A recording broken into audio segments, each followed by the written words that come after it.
Capital Time, I'm Tim Boyne. Volunteer firefighters are a crucial lifeline across our state and the country, answering the call to save countless lives. But recently, the number of volunteer firefighters in North Carolina has seen a steep decline, down more than 5,000 since 2020. Now, the North Carolina Fire Chiefs Association launching a campaign aimed at recruiting new volunteers and retaining them. Joining us for more on this is former president of the North Carolina Fire Chiefs Association and assistant chief of the Silver Lake Fire Department, Tracy Mosley. Good to see you, Tracy. Thanks for joining us.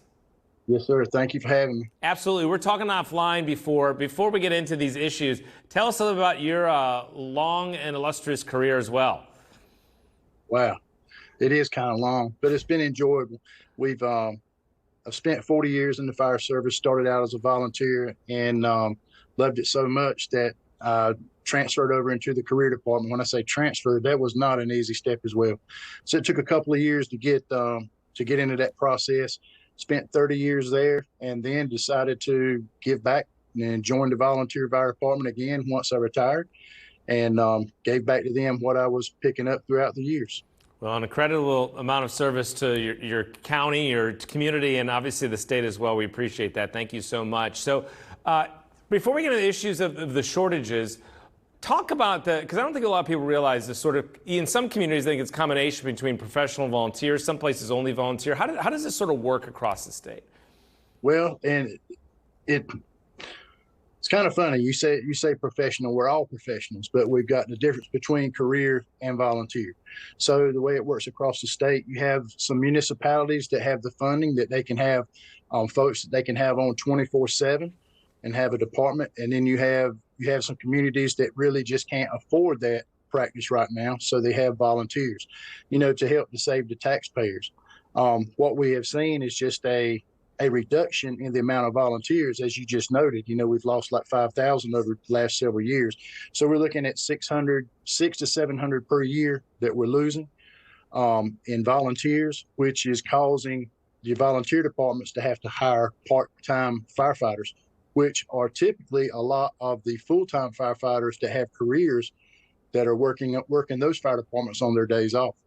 And no disrespect about the professional thing. You're right, career. I didn't mean that way. I was just trying to separate the two things. But so what is going on? Why are these people leaving this profession, essentially?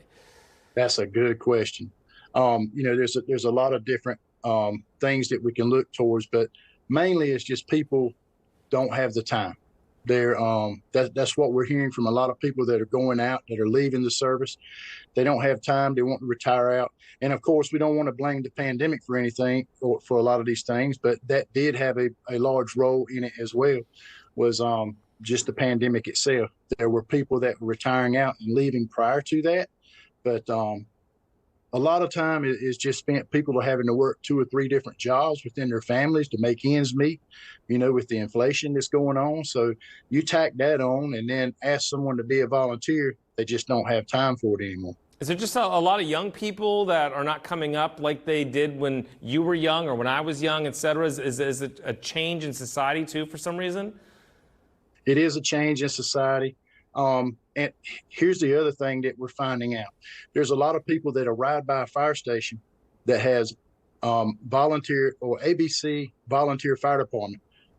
They don't see the word volunteer, or if they do, fire department just seem to be an expected service. Everyone looks at it as, well, when I pick up the phone and call, there's somebody going to be there. Absolutely, they're right. There's someone going to be there, but they may be coming from another district because you don't have the personnel to respond to that call within their own district.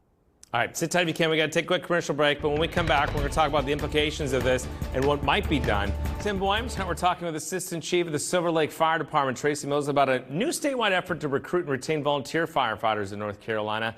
Good to see you again. Thanks for staying with us. You're talking about how some departments are having to hire part-timers, which obviously impacts their budget because they don't have enough volunteer firefighters. Is that the main challenge of this, or are there some departments that are just rolling with a lot less firefighters? There's a lot of them that are rolling with a lot less firefighters, as you just mentioned. What used to be one fire department could handle a call basically by themselves. When we talk about a structure fire, we're talking about a house fire, a barn, or something of that nature. They would have enough personnel on shift or on standby that they could handle that call themselves. And now you're having to pull from 2 or 3 different districts just to get the personnel on the scene to handle all the tasks that are necessary to extinguish the fire and do a rescue. All right, so let's talk about what can be done and what is being done to try to recruit and retain these folks. Well, a lot of things that's been done is over the past 7 years, the North Carolina Association of Fire Chiefs have been applying for grants, and this current grant that we're in right now, which will end November of this year, is at $750,000 basically. That we utilize that money for marketing, as we talked about before, is people just don't know that there's a need for volunteers. So we're just trying to put it out there on social media through avenues like through Spectrum News to just let people know that that volunteers are needed. A lot of people may not understand, what does it take to be a volunteer? If you've got the heart and if you've got the mindset that you want to help someone, there's a job for you in the volunteer fire service. So you can just come in. I mean, we can take secretaries, we can take folks that work in the vet field, we can take folks that work at a restaurant, you name it. Any type of job that you have, we can find a place for you in the volunteer fire service. And in most communities, or some communities, what does it entail if you become one as far as sort of time commitment and training and whatnot? There is a lot of training. If you want to be what we refer to as a full-fledged firefighter, which is a 1403 standard, we won't get into all that. But there is, I mean, it's about 2 years worth of training that you have to go through if you're a volunteer, because it takes so much time, so many hours of training that you have to get to be a full-fledged firefighter to actually go in and do an interior fire attack. But there are departments that they're allowing people to come into those departments that if they're a truck driver, they can get them checked off on the truck so that they can drive for them or do other tasks.